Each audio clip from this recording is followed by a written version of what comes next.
Well, welcome to the Financing Sources panel night. We're going to explore where money comes from and what different institutional constraints are and how you as an entrepreneur need to think about and do your research for that. And these are all what I'll call venture investment people that will be on the panel tonight. So before we launch right into venture, I thought it would be useful to look at a Kauffman Foundation video about where entrepreneurs get their money. So we'll start off with that, and then we'll ask the panel to come up and get on with the evening. So give me a second to get this going.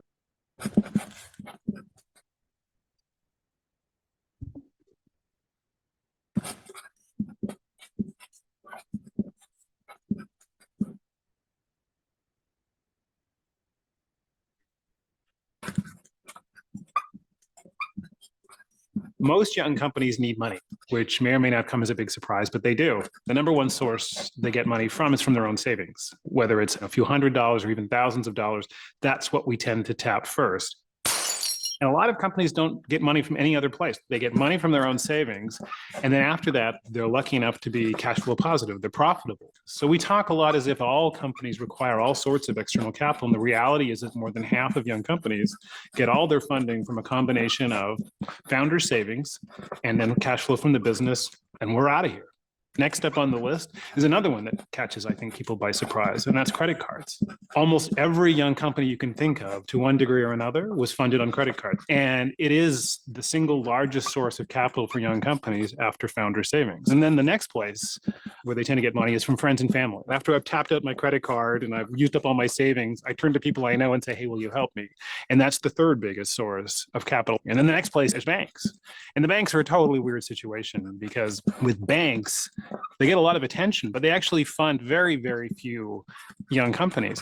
But it's not their fault. You have to think about the way bank lending works and how shareholders want banks to lend. They want them to lend money against secured assets. And young companies don't have any security. They have nothing to secure it against. And the joke in the industry is you can get all the bank funding you want as a startup as long as you don't need it. And then the last piece is venture capitalists. They get the lion's share of the attention, which in some ways is warranted. You know, your Googles and Apples and FedExes and many others all have venture capital money inside of them. But the reality is, and this is from Kauffman research, less than 20% of the fastest growing companies in the United States took any venture money. And that's not because the VCs wouldn't give it to them. It's because they didn't want it or didn't need it, because they had all those other sources. I don't need money, and I certainly don't need money on these terms. Because, you know, venture capitalists, unlike banks, they don't lend against secured assets. They give you money in exchange for shares. So they take some of your company away. So my answer is if you don't need it, definitely don't get it. There's no question the venture industry has become staid. The irony is it's intended to fund disruption, and yet it's an industry that had become complacent. And interestingly, over the last 5 or 6 years, we've seen the emergence of other mechanisms for funding, like AngelList, like these kinds of peer-to-peer funding sources, as people increasingly provide capital in smaller amounts, but more people doing it directly. Having said all of that, though, venture capitalists are hugely important for those young companies that don't have access to bank money, but are growth companies. They have the prospect of being a $5 million or a $10 million company in a couple of years, and they need that growth capital to get there quickly. So it's a race. And the way you play the race is by getting money from people like venture capitalists who give you the money so you can compete with other people who are racing as fast as you are. If you can run a company off cash flow and some combination of credit card, your own savings, and friends and family, you know, Bob's your uncle. Run. You know, keep all the equity, because you know there's no better thing than being in full control of your own destiny. Good. With that introduction, didn't mean, I forgot it. It was a little negative on venture capital, so sorry to the panel, but. But let's see what they can do with it. I'm going to ask John Harthorne, the panel, to come up, and John Harthorne assembled the panel. John and I go back quite a ways. He has many accomplishments, the signature one of which is, in my mind, is Mass Challenge. He was founder of Mass Challenge. So a small little enterprise that, you know, has helped entrepreneurs over the years. So with that, John, I'll let you take the panel and tell us about financing sources. All right, thank you very much. Appreciate it. And I would say, I think the video is accurate. If you don't need venture capital, and a lot of companies are not designed well that the company is not actually capable of handling venture capital, then it's not a good fit. Venture capital is expensive money. It's sort of like approximately in the zone with maybe Loan Shark or somewhere around there. So it's not free, but some companies absolutely require it, especially if you're building a massive company that you expect to grow really quickly into a $1 billion+ company, then there's really not very many other options. So we have assembled a bunch of venture investors here. It's an awesome panel. I will let everybody introduce themselves. Key topic is sort of financing and how do you finance your early stage venture.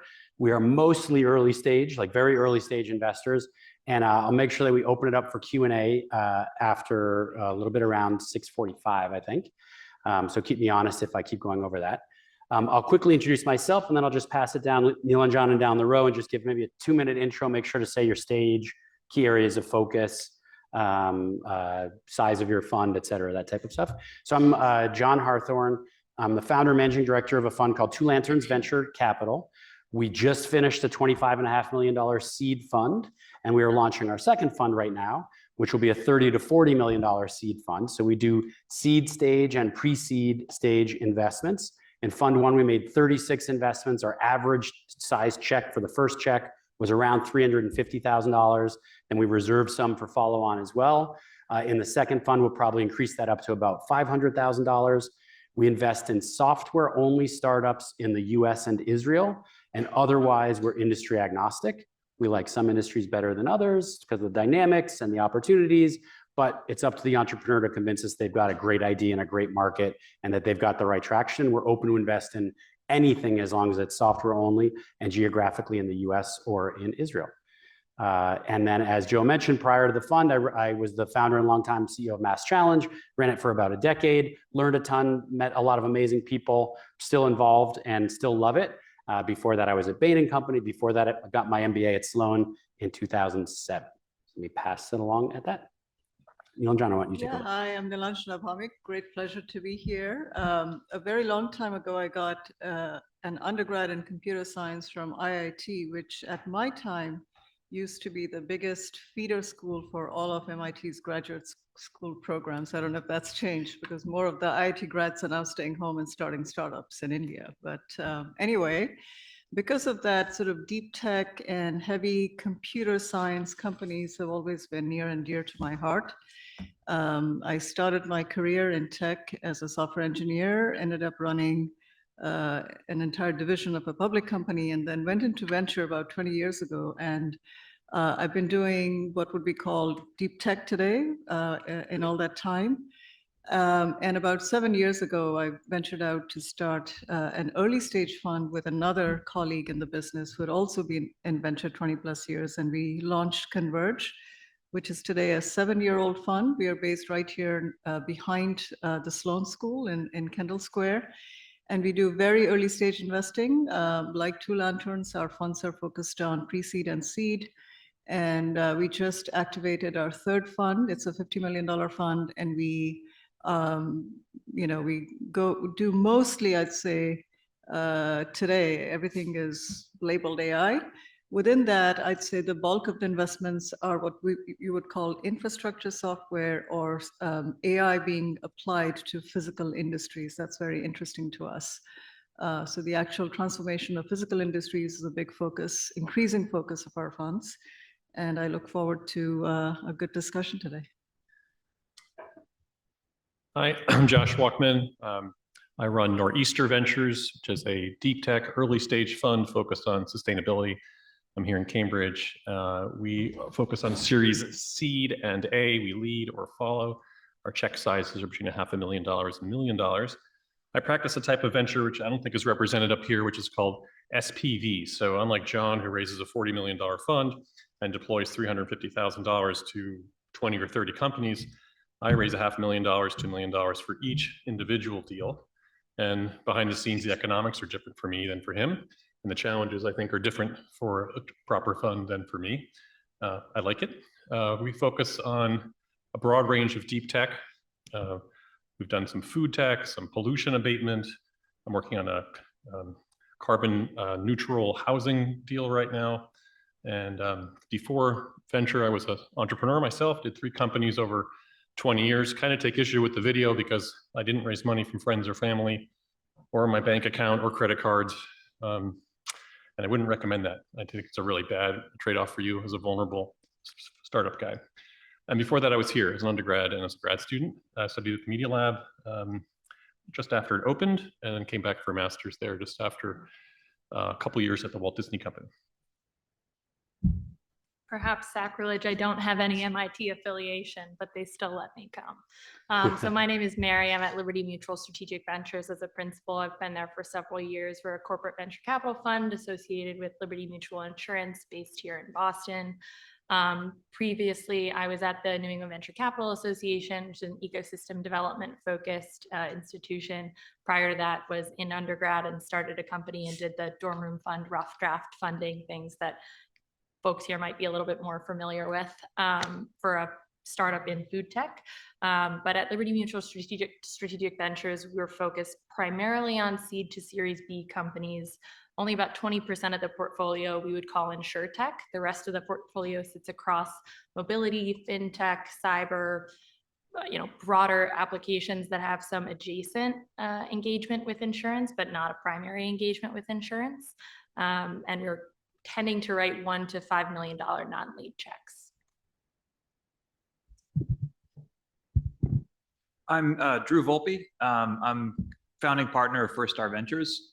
The first half of my career, I was a programmer and CTO and co-founder.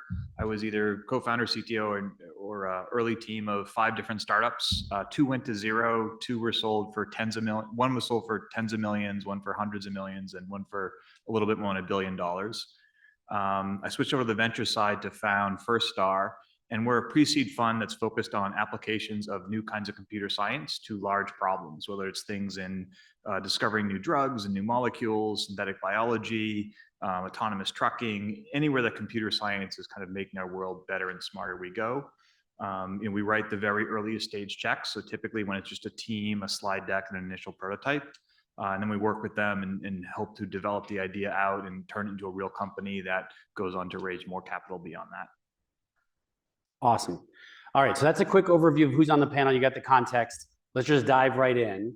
Let's say Lily. Lily's the associate at Two Lanterns right here up in the front row. You'll see more of her later. We're giving out merch to all the good boys and girls who ask questions later, so get ready. So let's say Lily and I come up with a great idea. We're super convinced it's a $1 billion company, but we're really early. We haven't built anything yet. It's just a kind of a drawing or a sketch or idea. Should we go for funding? Like, how do we know when it's the time to go for funding conversations? Can we talk to people before we think we're ready for funding? Should we wait until we have a full plan? How do we know where to find them? Just like kind of all of the beginning stuff. If you're an entrepreneur, how do you try to think that through? And I'm going to start with, I think Nilanjana and Drew are both similar to me at the very early stage. I can also chime in. But let me start with Nilanjana. Why don't you start first and just give your thoughts on sort of like, do you get offended if people come to you too early? Is it okay to start that conversation? Where would you suggest they go? Yeah, I think of fundraising as almost the same as building your business plan, hiring, recruiting, building a company. You never stop raising if you're going anywhere. And I'm talking about those companies that need venture capital. Heard that excellent video. No, not everybody needs venture capital, but if you fall in that category that requires venture capital, it's an essential skill for a founder to have, how to raise money. So the sooner you get started on learning the terminology, understanding what type of capital is available nearby, around you or not, the better it is. Ideas are a dime a dozen, and it's all about execution. So don't be afraid of, if I go talk to a VC, if I'll disclose my idea, or competition will steal it. There's no such thing. There are lots of ideas. It's how you build it, who builds it for the longest time that succeeds. So yes, it's never too early to start, because even if you're not raising money, you're learning how to raise money, who to eventually go for. So it's just one of those skills you have to be a successful entrepreneur. And the sooner you start, the faster you'll go. I think in the very early days, it's good to get as much feedback from as many smart people as you can. So it's good to have coffee meetings and bounce it off VCs, bounce it off a lot of other founders, bounce it off people in your network. But I would actually wait to fundraise until you feel like you're really, really ready to go do it. I think you want to vet an idea. You want to make sure it's well fleshed out. You understand what you're going to do with the money. And you also kind of understand what the fundraising process is, how to do a good pitch, what kinds of VCs you actually want to take money from. So I think there's kind of two stages where first you want to really vet the idea. And then when you're ready, I think you want to actively go into fundraising mode. So have a good funnel of investors you want to talk to as many of them as you can, and talk to them too in quick succession, because the best deals happen for founders when you've got a few VCs that are interested. Each of them gives you a term sheet and you've got kind of a bit of a bidding war. So I think it's good to either be in fundraising mode or not, and kind of wait to turn on the pipe. Yeah, I think that's awesome advice. And I would say, so in kind of summarizing it and adding a little bit of a tweak here as well, I think it's always good to be talking to investors, primarily to be getting advice, right? So I think that's the first approach. The best way to the best way to approach me is to say, I'm not raising money right now. I just want your advice. I want to hear your thoughts. This is my business plan. Does it make sense? These are my ideas. And then part of it is, do I need venture capital, right? We've already had this sort of discussion. And I would say, like, I can tell you pretty quickly if we would think that's a venture backable business or not, right? And for us, it has to have some line of sight to potentially be $1 billion company, or else it's really not worth taking the risk of venture capital, which is a super high risk and pretty expensive type of financing. And so if you're just opening a local barbershop or restaurant, it's not venture backable. It does not match the financial requirements of the industry. You need to have something that is potentially very high growth and very high value. And so you can have that conversation early, and then we can help to also identify other sources of funding that might be right. Grants, loans, friends, family, savings might be right for some people, not for all. I agree, you shouldn't put yourself in massive debt and become really desperate is a bad situation. But so I think come early for advice, and the ecosystem is very friendly, and we'll refer you to other people. We'll give you that general advice on how to structure it, what else you would need in place, and ask those questions. What would I need to bring you, John, for you to give me funding? What would you need to see? Do I need metrics? Do I need a prototype built? Do I need a full product built? MVP, how many people on the team, what types? And then you get smart, you talk to 5, 6 people, you'll get different answers, but they'll be similar enough you can deduce what you need to do. So I think talking to people early and making friends. The other element of that I would add is it's a two-way street. Like getting investment from a venture fund, it's not quite like getting married, but it is a pretty close bond. And you want to make sure that you like the venture capitalist. So you're also testing them. Are you on it? Are they honest? Do they give you good advice? Are they helpful? Are they jerks? Are they, giving you bad advice? Do they understand your technology? Do you like working with them? And then when you are ready for funding, you can go target Drew, because he's the guy that gets the technology. He's super friendly. I love the rest of his team. I want to go to him first for funding. And maybe he says no, but you have now a line of other people to go to. So I think it's valid to talk to people early. But I agree. Once you get into fundraising, it's a full-time job, and you got to be in fundraising mode. It's great advice. So now, what about kind of where to find investors? And I'm going to turn to Josh and Mary. And I think just like sort of, you guys, where do you hang out? Where do you, what would you suggest for other ideas? If Lily and I've got this great idea, but I don't know any investors. I'm just a student. I'm graduating. Maybe I went to a class like this. I met 1 or 2, but I really don't know where to find them. Where should they go to find folks? How would they find you guys? Would you take a meeting from a cold email, or so I'll start with Josh and then Mary.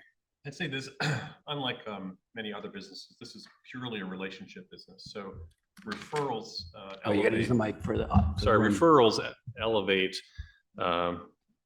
any cold email or cold outreach. I'm like these fellows, I'm always out meeting people at different forums and different pitch sessions, and accelerators have meetings very often, and you'll see entrepreneurs at a tabletop, and you'll go up and meet with them and find out what they're up to, just to be out and about. So that's a place you can physically meet me or others like me. But I also get every day, a volley of unsolicited email.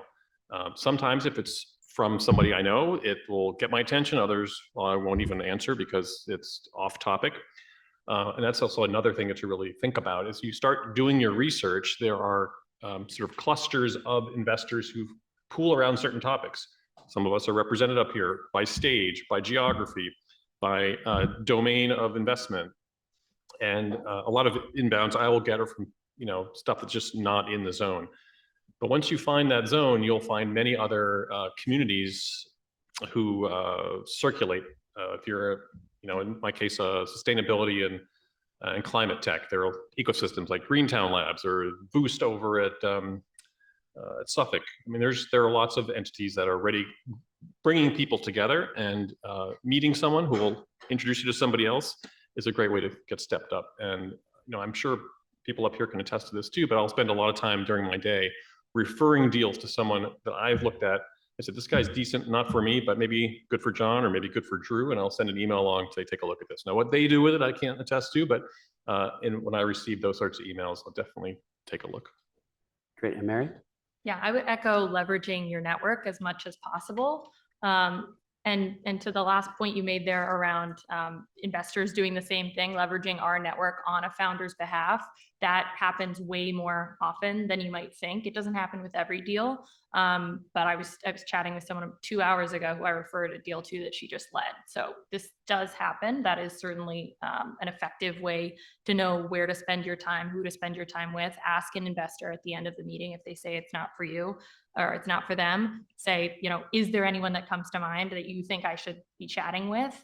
And even if they don't have anyone off the top of their head, if that was, a meaningful enough conversation on their end, they'll percolate on that and someone might come to mind later. So it's certainly worth kind of leveraging your network in that regard.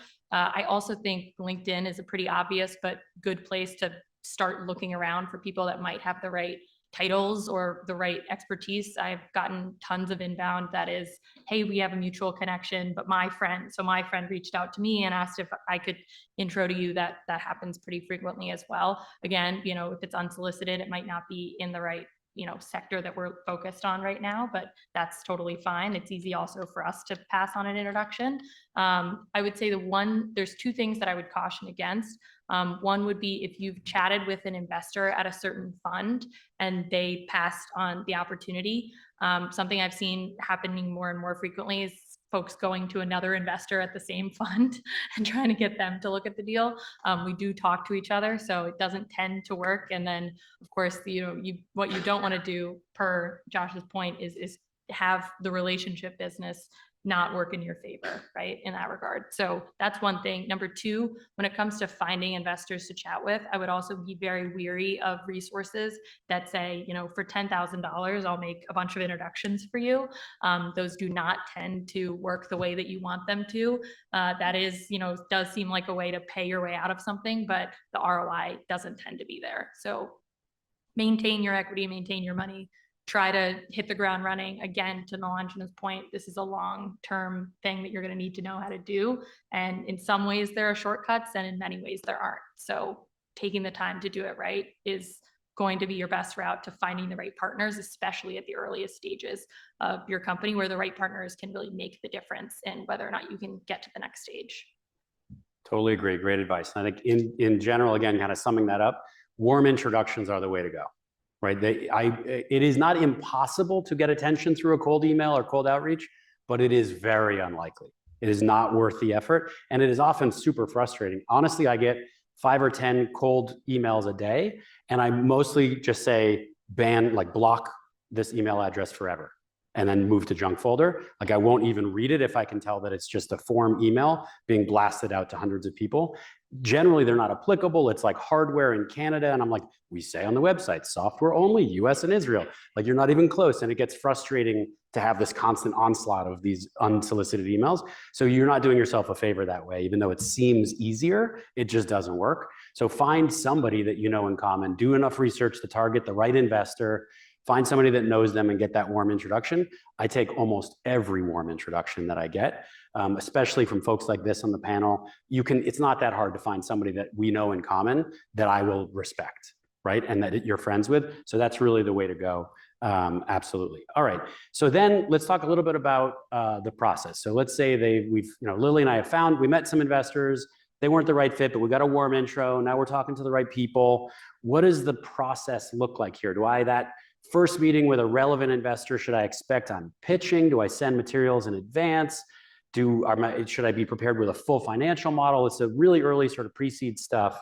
So maybe Drew, I'll start with you, and then we can sort of others can chime in. But how do you expect that process to go, that kind of first meeting? And does it vary, or how standard is it? As I mentioned earlier, I think in the early days of a startup, you shouldn't rush into fundraising, and it really should be about having a bunch of conversations. So I would, I think in most cases, you want to be meeting with a few investors and just having a discussion about what you're working on, what you're thinking about, getting good feedback on, what things need to be fleshed out more, what data you need, what research you need to do.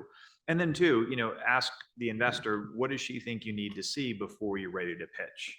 And it's, I think, great to get that feedback, because I think everyone up here will tell you what we look for and what we kind of expect when entrepreneurs come in the door. And in many cases, it's, I think, a lot less than you might guess. Many of the best companies in the world had just terribly awful pitch decks when they pitched. And I think, and that's an example of, I think founders tend to spend too much time on the deck. I think the deck matters a lot less than the idea, how much research you've done it, how much conviction the team has, than the actual PDF you send over. So I think in those early days, you want to be just talking to investors. And I don't think there's any kind of bar to have met. I think if you've got an idea, you're working on something, that's a great time to hit up folks like us. Great. Nilanjana, you want to? Yeah, I think it's along what Drew said. Now, I will say, though, that the world has become extremely noisy, right? It's become noisy, as in there's a lot more startups today than there were a year ago, than there were 5 years ago, 10 years ago. And there's also a lot more sources of capital in the same way. So the sort of the competition for attention is fierce on both sides. As a result, you may be very lucky if you find an investor like Drew that is spending time with you, giving you feedback, iterating. That's excellent. That's a really true early stage investor that's spending time helping you finesse. They may or may not invest, but you're getting some value out of that. But then there is a whole other universe of capital, even at the early stages, which is very transactional by necessity, because it's just too many companies, they have to deploy capital fast. So it's become a very ADD kind of it's already an ADD business, and it's become more of an ADD business. So investors have become transactional, meaning what? That you're getting that one shot. And you're getting that one shot with, let's say, a pre-seed firm. They do pre-seed, they write 250K checks. You want to be prepared.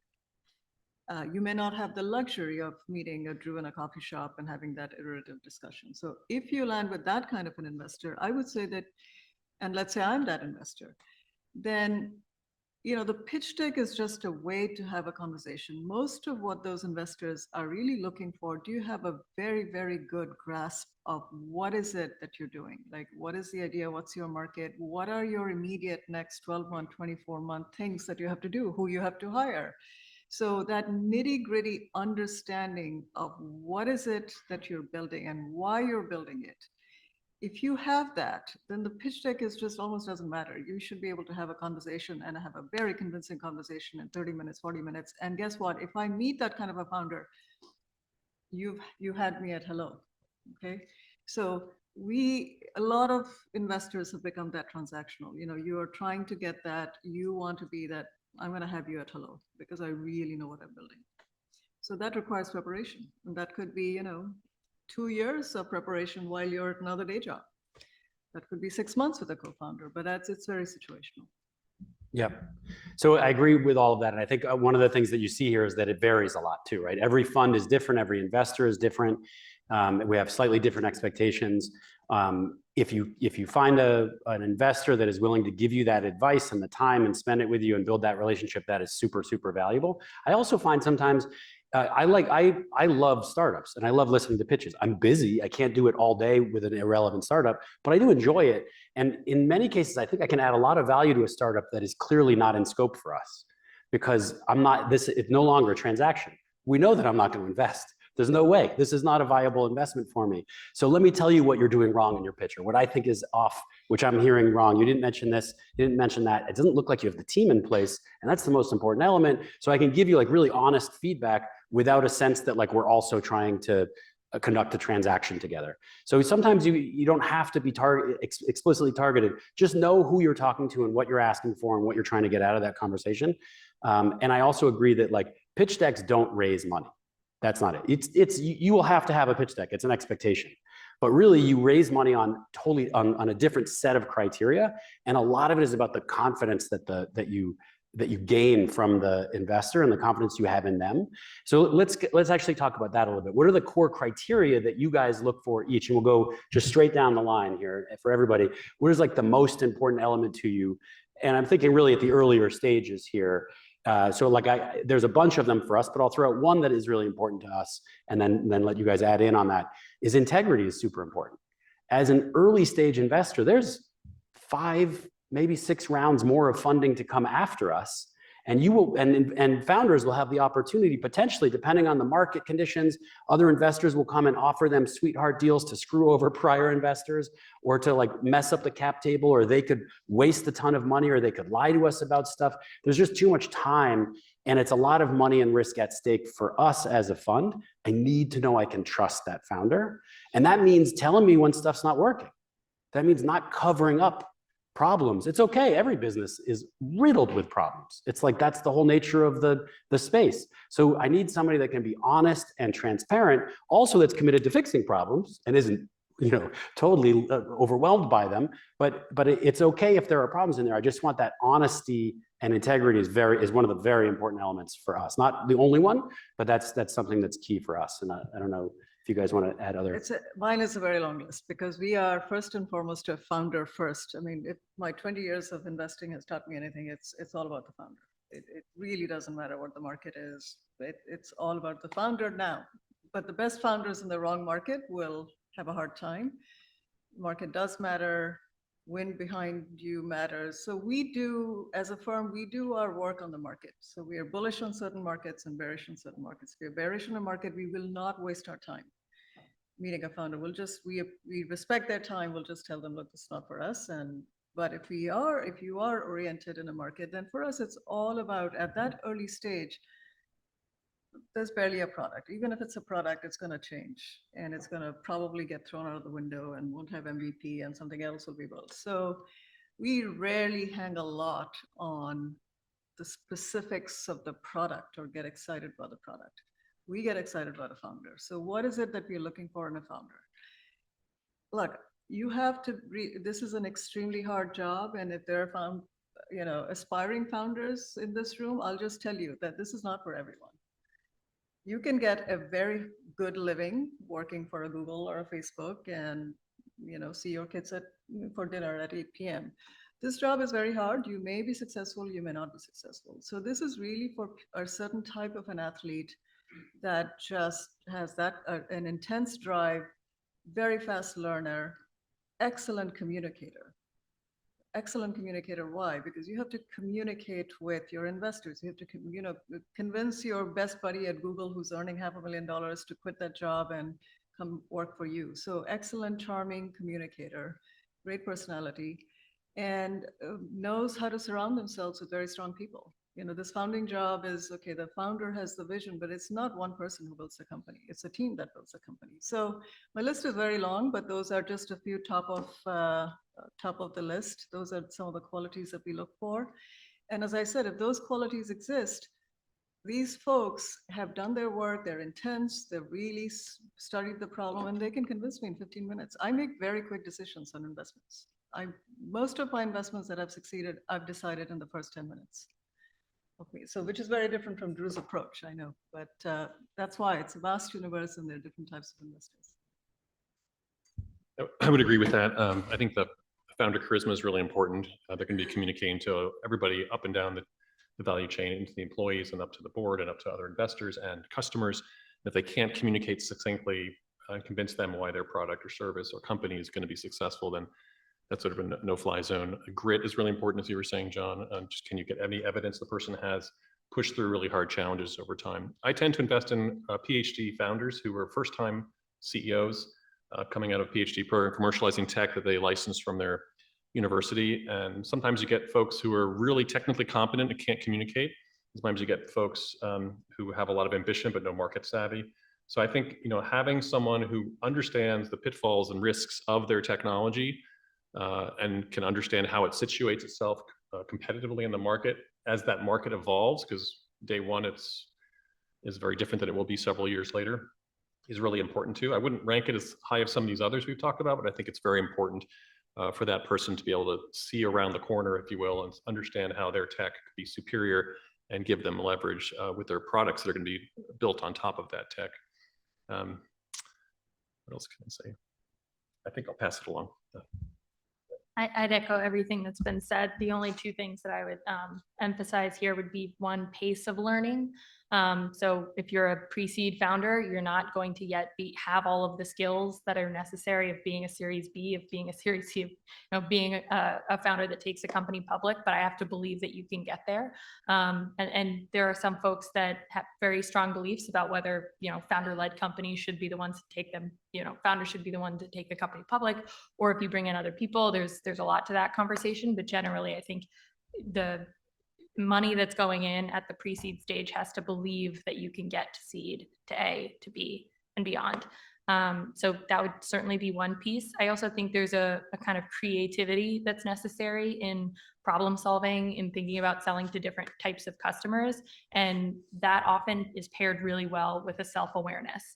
Know what you are good at and what you are not good at. Your first few hires are going to make a massive difference in the success of the company, knowing what you need to bring in, what you can, hold off on, what you're able to be competent at, but also what you don't want to be competent at long-term or have the capacity to be competent at long-term. To Nilanjana's point, it's teams that, go far, not an individual person. So I think there's a lot to that as well. And that self-awareness comes through pretty quickly, often when you're chatting with founders. And I think for the founders that don't have that or don't want to communicate it, it can also come through pretty quickly that this person might not be able to lead a team and bring on the right people at the right time to leverage what they need to win the market. And accordingly, we think a lot about that as well at the earliest stages. And even though I sit, at seed to B, so a little bit later than many of the folks here, it's certainly still something that's often discussed. I think that's a great list. We look for, I think, everything that was said here, fast learners, people who are self-aware. If I had to boil it down to one thing, we really look for people who have big, bold ideas and crazy ideas, but can make them inevitable. So is someone a force of nature enough where they can take a crazy idea and make the world bend around that idea, whether it's hiring people, whether it's raising money, whether it's convincing the press to write about them, whether it's convincing that first customer and then that third customer, and then getting that 50th engineer to join them.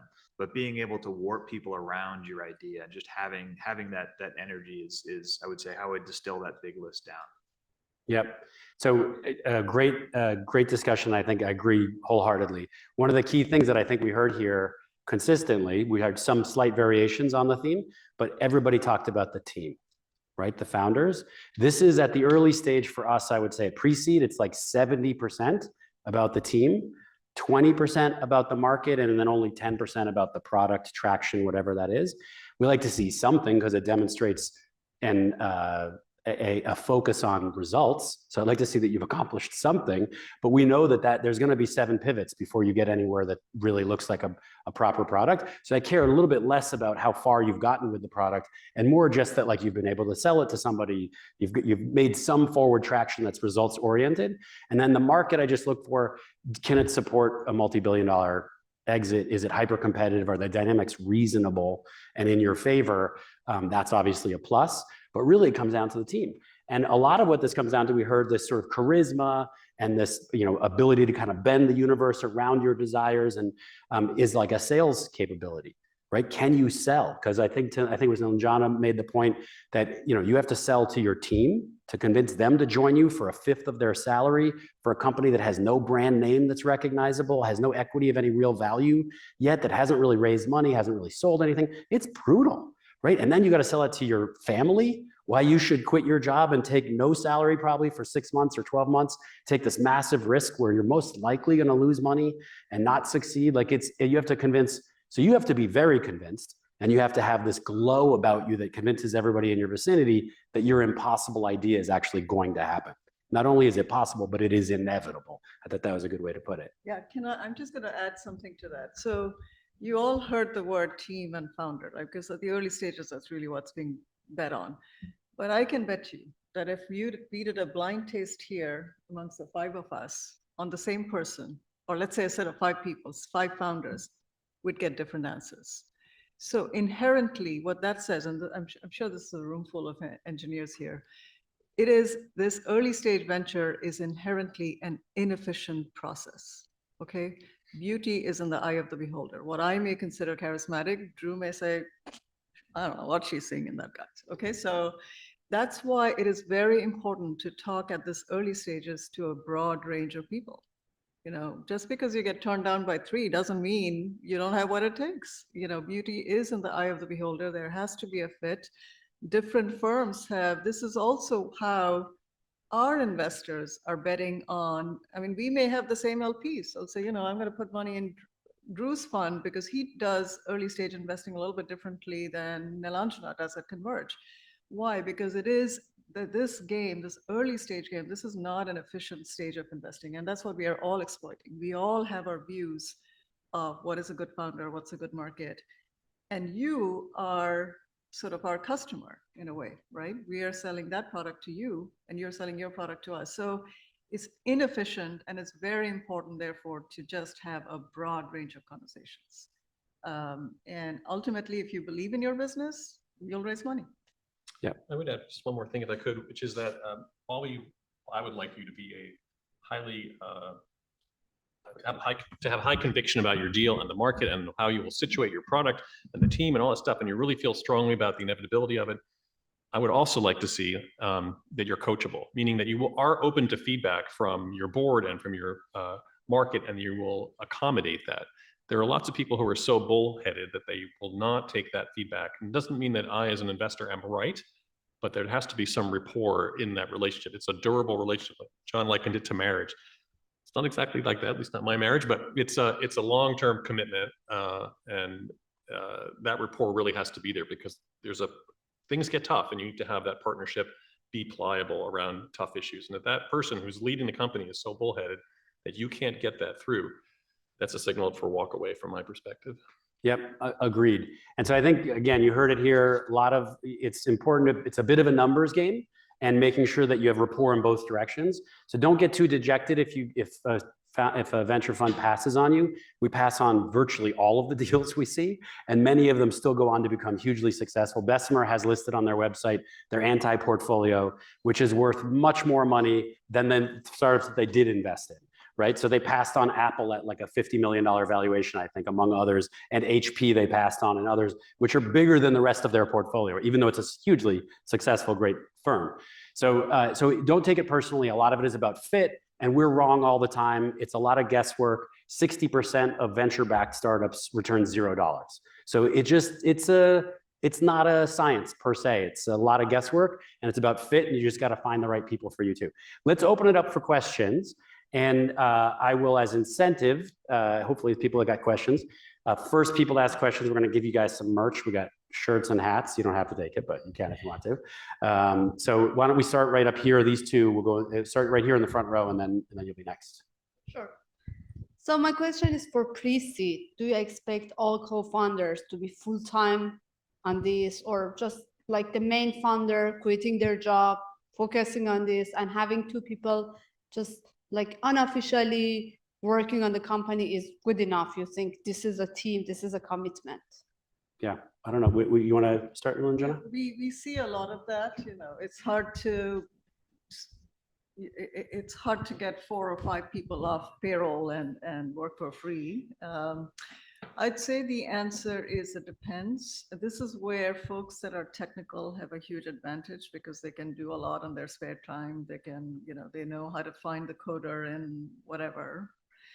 And so, yes, it's perfectly okay. But the principal founders, you know, you want to see that they're committed, that they put some skin in the game here, that this is not, you know, let's go try to start a company and be a founder, that you're really serious. So we do like to see that, you know, founders are taking that financial pain, that they're not going to raise money and pay themselves rich salaries, that the money is going to go to really hire the engineers, et cetera. And it's okay if you have those people working part-time and they're going to come full-time once you raise the money. Drew, you agree with that? Yeah, I would. I think if you're pitching for a pre-seed, it's okay to still have a job, but certainly after you raise that funding, you should be dedicated to the startup. And it also question if someone's All of them, or just at least one person fully on the company is okay? at least one, but I'd also question if someone's part-time after you've raised a pre-seed round, are they really a founder? Like how committed are they? Maybe they're just an employee or an advisor, but the folks who are really committed and really view this as something that's going to happen, those people typically will want to quit their jobs and focus on it 100%. I agree. I think the truth is in there, and you could also contract parts of the business. It depends on how core that role is to the success of the business, but we would certainly want to see at least one and probably 2 or 3 founders fully committed, and then you could have adjacent roles. If you're early and still building technology, it could be even like the prototype, et cetera, that are maybe part-time or even outsourced. But we need to have a point person who's doing nothing but that business all day is important for us, I would say. All right, I think you had a question here. Great panel, thank you. And this comes back to what you mentioned, John, at the beginning and what you just mentioned, Josh. How do you build a company to be able to take on the capital? You mentioned that briefly at the beginning. And does that go along with, Josh, what you were talking about with regards to being coachable and maybe the board positions that you open up to?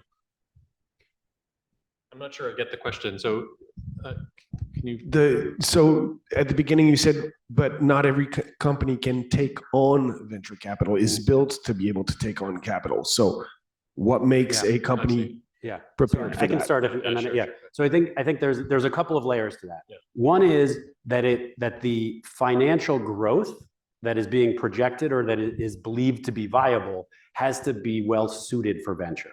And typically that means the ideal kind of startup growth pattern from a venture capitalist perspective is that you have you might be starting off pre-seed with no money yet, but we believe that there's a viable product that somebody's going to buy, and that you can get to roughly $1 million, $1.1 million or $2 million, something like $1.1, $1.2 million on like this initial group of customers that are willing to take risk on a new product that's not quite perfect yet. And then you want to see sort of triple, double, right? That revenue triples in the next year, and then it triples again, and then it doubles again. And that gets you to like 100 million of revenue pretty quickly. And that's $1 billion company. And like for venture funds, there are a lot of variables that are on our mind that are really important to us. We have basically a 10-year cycle to invest and extract capital from the startups.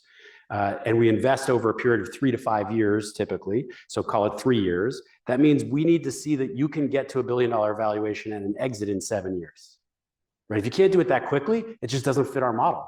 My LPs need me to get their money back. And yeah, you can go a little bit longer than 10 years. On average, they typically go more like 14. But we're still our narrative to our investors is, I'm going to get you, 5x your money back in 10 years.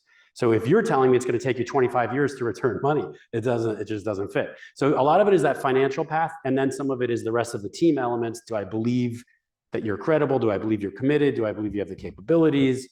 Right, all of that stuff. I don't know. Yeah, and your plan of why you came to us for capital has to match who you're going to hire so you can execute in that plan. If that's sort of a credibility building step that you understand and can communicate to us that with the resources, the problem we're solving for you enables you to reach that inflection point, meaning that increase in value of the equity. We put it in $1 and we're going to get it to at least on paper $3 in 18 months. Then you'll be open to raising more money from other people or follow on capital from us. And that's really how you sort of create the story to answer your question. Yeah, that's a great point. And I think Desh Deshpande used to always tell me, running a startup is like driving through a desert. And so you have some end point you got to get to on the other side, but all you really care about is the next gas station, right? Because if you run out of gas in the desert, you're dead.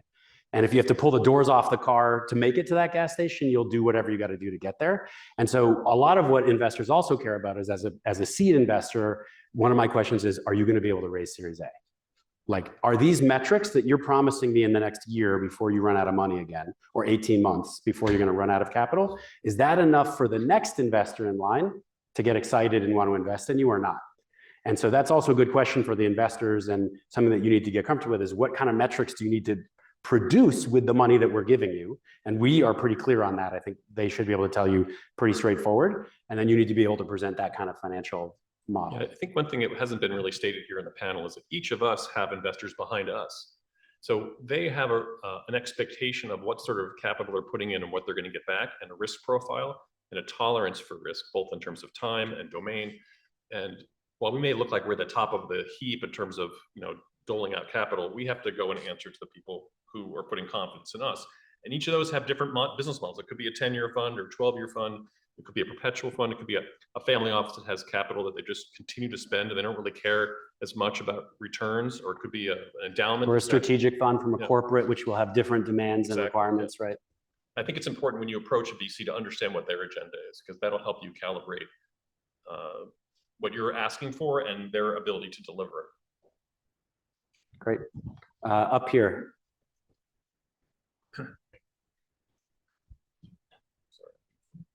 How else are you supplementing the deal flow in addition to the inbound leads and introductions? Because obviously, if this is the only way how you meet founders, that's probably a very limited market. Say it again, sorry. How else are you supplementing the deal flow? Oh, how are we supplementing the deal flow? All right, good question. I guess, where do you guys go to find your deals? One of the places that I go is other investors. So I'm regularly in conversation with other investors that have overlapping focus areas, stages, folks that I trust and believe might, introduce me to interesting companies. But I would also say, at least for us, it's probably 50% inbound, 50% outbound. We're also looking to find companies that are interesting to us, and the outbound might be because we hear about a company and don't have an introduction on our side, but we're often reaching out to companies to chat with them. And, at least on the benefit of a corporate is they tend to know the company that sits behind me. That's not the case for everyone. And so there's, companies generally have, venture funds generally have a mix of inbound versus outbound. But for us, we certainly still do a fair amount of outbound to companies that are interesting. And I think that's where it becomes incredibly important to have a website that effectively communicates your vision, so that I can learn as much as possible and get excited about something that I might have come across either via, someone in procurement sending me something that, one of our 45,000 employees has seen that's interesting, something that another investor has seen but hasn't talked to the company, so can't make an introduction. It all goes back to communicating the vision in a way that makes it easy for folks to find you and get excited about you, and then also communicate with you if it makes sense. Drew, how about you? You have a secret source of startups, or how do you go about sourcing? For us, we're super early stage, so companies usually don't exist or don't have much of a presence when we invest. So it tends to be a lot of networking and just being known as an investor that does a certain thing. So we get a lot of deal flow from our existing founders, from people we've worked with, from people in the community. And we spend a lot of time just fostering those relationships, making people know what we're up to and what we're doing. We get some inbound, like you're mentioning, John, we get, I probably get 10 or 20 cold emails a day. That's not the best source. I will say, though, things like LinkedIn and Twitter, I think, are very good. I get a lot of Twitter DMs from people doing interesting things. And if someone's doing interesting things that's of interest to First Star, I will always take, a Zoom or a coffee with them. So I think things like that are important to us. I think over time, too, we've cared less about increasing our funnel, increasing the amount of deals we see. I think one of the secrets about venture is we all are inundated with just way too many pitches. And a lot of what we want is just finding, if we could have a source of 5 or 10 really exciting folks every week, that would be perfect. And we'd want no more than that, probably even less than that. If we could have really 5 high quality, fantastic things that were exactly what we do every month, that would probably be enough. Yeah. So a lot of what we've tried to do is set up ecosystems and set up networks so that people are sending us high quality things that are in target for what we do and are really high quality people. Yep, I agree with that. I think it's definitely not about quantity. On our side of the table, we are fighting quantity. I'm overwhelmed with deal flow. So it's not that I want more deals. It's just that I want quality deals. And that's the trick, is where do you find the quality? And a lot of that comes from other investors, warm intros, and you start to be able to differentiate. This person consistently sends me great deals. This person sends me whoever they met at the grocery store. It doesn't seem to make any sense. So you start to sort of be able to validate, that the worth of that intro. And then we go to events, we speak at things like this, we come to campuses, we run our own events. We just try to, meet as many people as we can and find them. All right, what else? Maybe we'll go a little bit further back and against the wall. Sorry, to make you run with the microphone all the way out there. All good. Thank you so much for your time. How are firms rationalizing higher valuations that we have seen in the last 2 years, particularly for pre-revenue businesses, going into the 10s, 20 million, 30 million pre-seed valuations? Is the status quo changing? My sense has always been, at least for my own company, I'd like to be post-revenue before I raise my first round of institutional capital.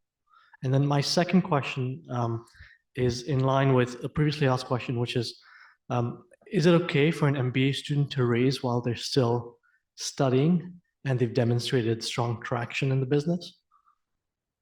Well, if you can reach revenue before raising your first round, that's music to our ears. That's bravo. I mean, that's the way to go. It really doesn't matter whether you're in school. I mean, we know undergrads who got, I mean, there's a very hot company that's literally a Georgetown undergrad. He got it going. It's in the HR tech space, hiring people to do sort of data labeling, let's call it that way. So it's barely, the company is barely 2 years old. It's reached, I don't know, some gigantic valuation in 2 years. But that's on the back of real revenues. And the revenues came, you know, it was a student getting the business going and having very high growth. Ultimately, will it be a big successful business? We'll see. So there are all kinds of models, and you know, it's all about business fundamentals. If you understand what business you're building, you know exactly what to do, and you can get going without capital, that is the best place to be in. I'll chime in on the valuation question. It hasn't been my, so I feel like in the last year and a half, 2 years, valuations have been flatter down and actually been significantly better from an investor standpoint. It's been much more investor-friendly environment. It was 2021, 2022, things became insane. And like literally, what happened essentially was that these non-traditional investors, hedge funds and other large holding companies, firms like Tiger Global and SoftBank, who have individually have funds that are $100+ billion, entered the venture market, which itself is only about $120 billion market. Like it's kind of a niche financial sector, and they more than doubled the amount of money being spent, and that just led to frenzy and the doubling of valuations, especially at later stages. Seed stage, I think we saw it go up like 25–30%. It wasn't that, it was impacted. What we mostly saw as a problem, at least for us, we saw that you had to make decisions very quickly. So you would meet a startup and they would say, hey, we're closing the round, you know, it's Tuesday, we're closing the round on Friday. I need your responses by Wednesday night to know if you're in the round. We're already oversubscribed. Do you want in or not? And we'd be like, is there a data room? Can we do interviews? No, this is it. There's the pitch deck and my handshake. Tell me if you want in. And you're like, it's not really possible to make decisions like this. It's crazy. So it was a frenzied, and that leads to high valuations and poor decision-making by investors because there's just too much happening, and you don't want to get totally left out and do nothing for a whole year and a half, but you also don't want to do a lot of those deals. So you have to be very thoughtful. Now it has gotten to be much more investor-friendly, and we can take 3 months to make a decision about a deal. We try not to, we're pretty quick at making decisions, but you have the opportunity to, and you can do lots of customer research and interview the whole team, et cetera. And the valuations are much more reasonable. I would also, so that's been, I think, good. Maybe in Silicon Valley and for certain parts of AI, it's still inflated because there's a sense that it will take over the world. And so no price is too high.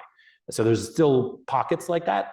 But for the most part, I think they're more reasonable. I would say this as a piece of advice to a founder, maybe moderately self-serving as an investor, but I really do think it's true, that don't chase the high valuation. It actually, like, more often than not will come back to haunt you, because there are a series of expectations for each subsequent round. And in essence, in general, you should assume that you're expected to roughly double that valuation at the next round, and then double it again at the next round, and so on throughout the pipeline. It's not exact, but somewhere in that vicinity. And so if you get a very high valuation on your early round, that may be divorced from your revenue and your other metrics because it's still an idea. But at the next round, guess what? They're expecting you to have a revenue that matches the valuation you're targeting. And if you go flat or down, it looks like a dog. Like a lot of people see that as a very bad signal, and you will find it hard to raise money. And you can sort of shoot yourself in the foot by chasing too high a valuation early on. It really happens very often. And I think, look, there are standards that are standards for a reason. And you should roughly fall within that range of normal at each round. Is just going to make your life easier. That's my thought. I don't know if others disagree or agree. Yeah, I'd agree with that a lot. And I think some of the reason those valuations have gotten high is a lot of huge firms have gotten into the very early stage. So a billion-dollar fund will start writing some pre-seed checks. They don't care about valuation because most of those checks are just about optionality on the next round. The trouble for the startup is if they're not excited about the progress you make and don't want to lead your A, there's a huge signaling risk where no other investor wants to touch it if they don't want to lead that round. And I've seen this happen a number of times. A big, great top tier firm will write a $500K check into a pre-seed round. When we go to raise the Series A, the only question you get is, well, why aren't they leading? Like, what do they know that I don't know? And I think that really hamstrings you as a founder because it means that, it's either go or no go based on that person's decision. Also, I would, and this is again slightly self-serving. We're all seed stage funds mostly, but I also think that the advantage of working with a smaller fund focused on seed is you get a lot more attention, right? Those large funds are going to write you a $500K check that is insignificant to them, and they will not necessarily answer your call or care. They're just going to say, "Come back when you're raising the Series A. Let's look at your metrics then." But they're not making phone calls to help you with customers. They're not helping you hire people. They're not giving you the strategic advice. So it is important to sort of understand the dynamics of the round and how that impacts your next round and your next sort of 12 months. And as a multi-stage investor, we do seed to B, we see this constantly. This folks that raised at a valuation that felt really good, they didn't get too diluted.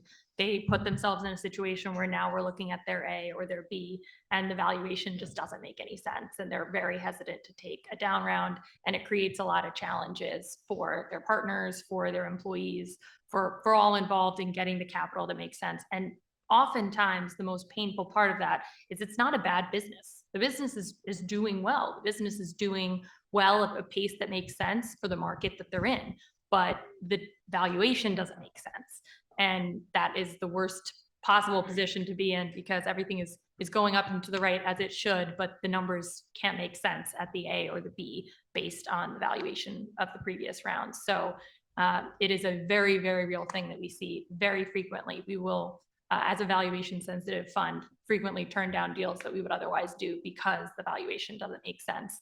And that's also as a corporate fund that has less sensitivity overall than many other institutional funds. Yeah, that's an interesting dynamic to highlight here. As a corporate funds are a little bit less sensitive to the financials because you also have strategic value that you're seeking, right? Yeah. I mean, everyone else here other than me on this panel has one way to make money, and that's if the startup does really well. Okay, we have multiple ways to make money. We can make money if the startup does really well. We can make money off of some sort of financial arrangement wherein perhaps we distribute, the product, or perhaps we support the product, or we do something else where we can increase our own revenues through a relationship with the startup. We're not a public company, but if we were a public company with an associated venture capital fund, then we might also, through association with the venture, see a boost in our stock price if people get really excited about that relationship. Another way that we make money when the startup itself hasn't made money. So there's a lot more to a corporate fund than to the institutional funds with regard to how we make money. And it's an important distinction as well. All right, couple more questions. We go to 7:20, is that correct? So like 10, 11 minutes left. Maybe two more. Sure, sorry, I forgot I'm supposed to pick here with that sort of plaid shirt. I thought Lily was on her way to just choose somebody. Yeah, thank you all for being here. Appreciate it. I was just curious if you could quantify what kind of return expectations your funds look for as a percentage or stake, just to get an idea of, obviously it has to beat, say, an index fund or whatever, but just what that looks like when you're looking at investing in firms. Yeah, so I'll give a sort of a context around this, and I'd love to hear you guys' comments on this. But so one thing is in venture that is very defining for the industry is that it is very much defined by the power law, right? So we made 36 investments in our first fund.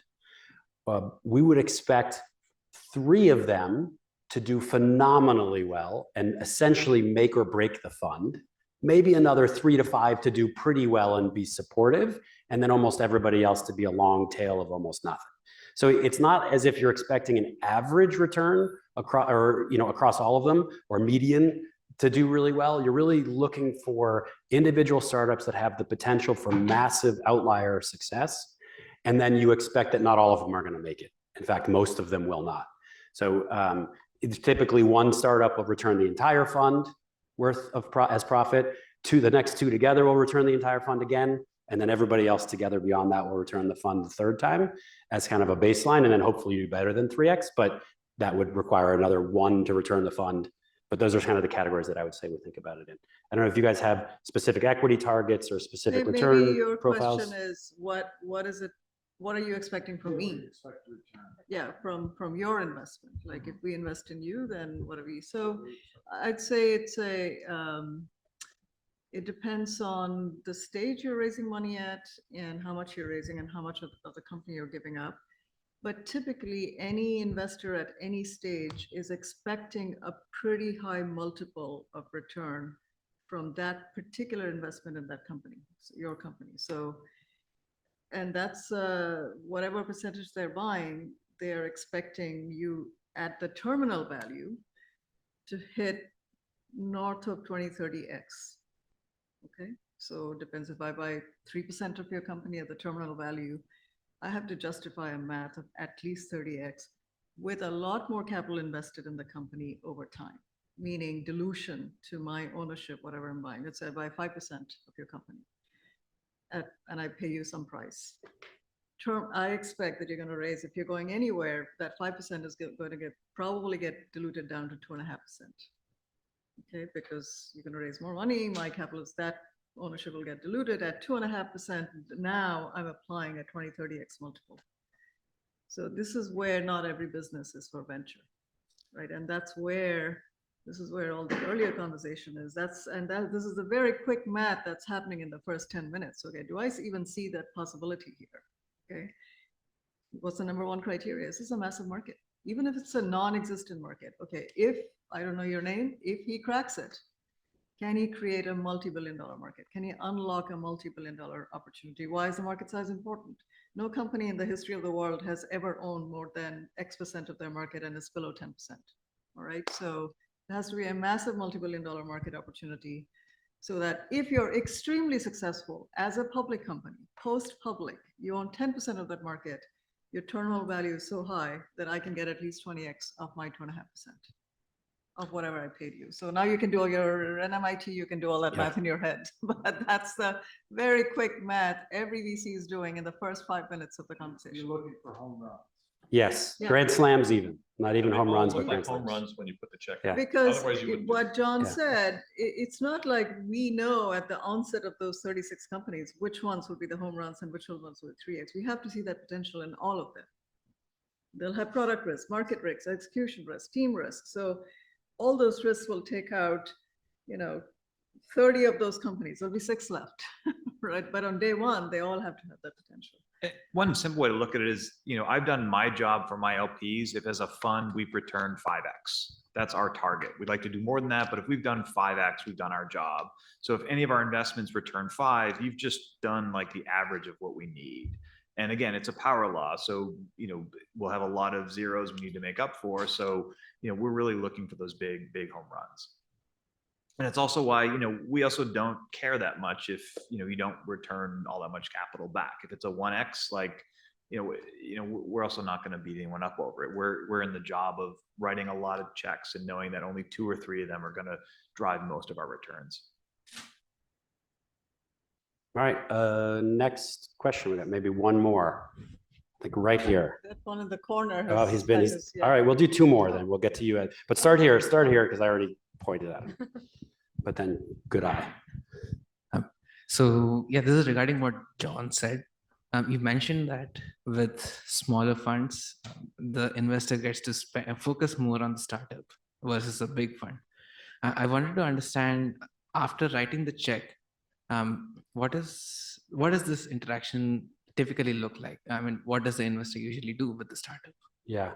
So I think this will vary for all of us, to be honest. But for us, I founded Mass Challenge, ran it for a decade, and I know that it's really hard to run a company. The HR challenge, everything is difficult, right? And you get a lot of competing advice.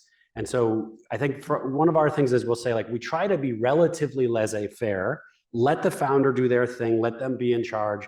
They know their business and their industry better than we do.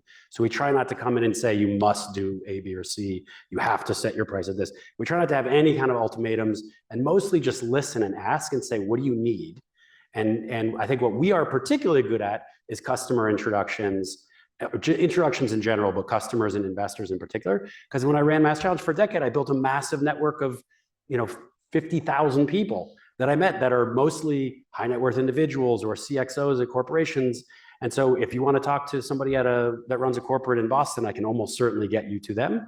And so I need to understand what is the business need, and then I try to be a gopher and go get it for them and be helpful. We also will do strategy, discussions, but I think everybody here could do those strategies. I'm not uniquely positioned to do that. So I'll be as helpful as desired, but try not to get in the way. But other people might be much more hands-on.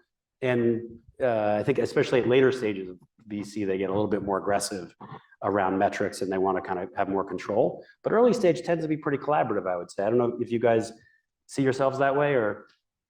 I mean, we know the line between, who's the player on the field. And so the player on the field builds the company, right? So we know our job is not to build a company. In fact, if we are giving advice on how to build a company, then there's a big problem. That's how we see it. So the building of the company can be help on the periphery because we have, years of pattern recognition. We can see problems coming sometimes before the team can. We can certainly help with many things that the founder may not have done with. We have seen many, many companies being built. So we know what things to look for, what to avoid, and we can give our opinion on, for example, hiring matters. We'll give our opinion. I'll give my opinion, but it's really up to the founder to take it or not. The place where venture investors can be extremely helpful, should be extremely helpful, is downstream capital. And that is one that they should be your first place to go is, okay, I'm planning to raise my next round. And so who can you introduce me to? Was it a warm introduction, et cetera? So I'd say sort of an experienced investor who has done this many, many times is very essential to have somewhere on your cap table. Why? Because they've seen this company building process many times and they can give you good advice, but ultimately it's up to the founder to take that advice or not and how they act on it. And therefore, now bringing this back to one of the qualities that I think you mentioned, coachable, is I look for in a founder who's never done it before. This is their first time. They just graduated from school. Are they able to really distill a lot of advice? Because the problem in our industry has become there's too much advice. Okay, like all the investors are advising you, everybody's advising. So a sign of a good founder is, can they distill all of it and then go with what feels right, and what is the right decision? So that's another quality that we look for. All right, let's go to our last question before the break. It's actually fairly related. I've heard talk of ancillary benefits of getting venture capital. For context, my company has 3 founders. All of us are engineers, and none of us are accountants, and none of us are lawyers, and all of us are petrified. So could you speak to the ancillary resources, the ancillary benefits of your individual firm? Do you provide legal advice? Do you provide introductions to legal financial firms or others? That's all the easy stuff. What you're doing is the hard stuff. That's the hard stuff to build and, build the product that's succeeding. So any good venture firm will be able to help cover all of that. Yeah. And because we see so many startups, like we know you should pick from one of these 5 law firms. You should have an outsourced CFO who will look like this. At this stage, you should move to this kind of a payroll thing. So they're not hard things. I think anyone here could give you a playbook for how to do that, but it's certainly part of what having a venture investor involved is. I think the more helpful things are probably about building the team, getting those first customers, and then raising follow-on financing. Those are things that we've seen a lot, are non-trivial and non-intuitive if you've never founded and run a company before. I would add that one other benefit of some investors is that they have the pattern recognition to know which problems are worth spending time on and which ones are not. And once you get the check from the investor, the clock starts, and you need to spend that money as efficiently as possible. So if you're going down some rabbit hole, worrying about some concern that's really a non-issue, if the venture investor or other advisors can help you mitigate that by just saying, that's a problem that money can solve, that's a problem to focus on and find a resource like an attorney to help you solve, or or that's one that you should just, set aside. It's just a non-issue. You're worrying about the wrong thing. That's a, part of the pool of advice that a savvy investor might offer you. But also just add more and more funds have platform teams. So there's, varying degrees of how much people want to provide in that regard, how many resources they put behind that as a venture fund, and accordingly also how much you just want to align expectations prior to investment around what you do hope that they bring to the table or what that value might look like. As a strategic investor, often there's some combination of expertise we can lend, access. Frequently there's, a lot of resources that we might have as a large company that we can leverage on your behalf. We can introduce you to people that can answer those kinds of questions. We can help you get an integration that might be challenging for a startup to get. We can kind of leverage that access on your behalf. We might also be able to support distribution. It's just all about, aligning on expectations as much as possible prior to investment. If you're looking for something beyond kind of these, baseline introductions that we're talking about. All right, I think we're going to wrap it up there and go to the break. I thank you guys very much for listening and your attention and great questions. Thank you to everybody on the panel. You guys were great, really, really fun. I hope you guys have an amazing rest of the class. So thank you guys all. Right, and the amount of information that you get here that you otherwise couldn't get is just astounding, to get some real insights on how they think about investments, what they have to do from their side. It's really, thank you very much for coming, and especially on an evening in January when it's cold out. So thank you. We'll take a break and we'll be back at 7:35 to learn how to do those financial projections that will convince you that they can be the big company that you need them to be. So thank you.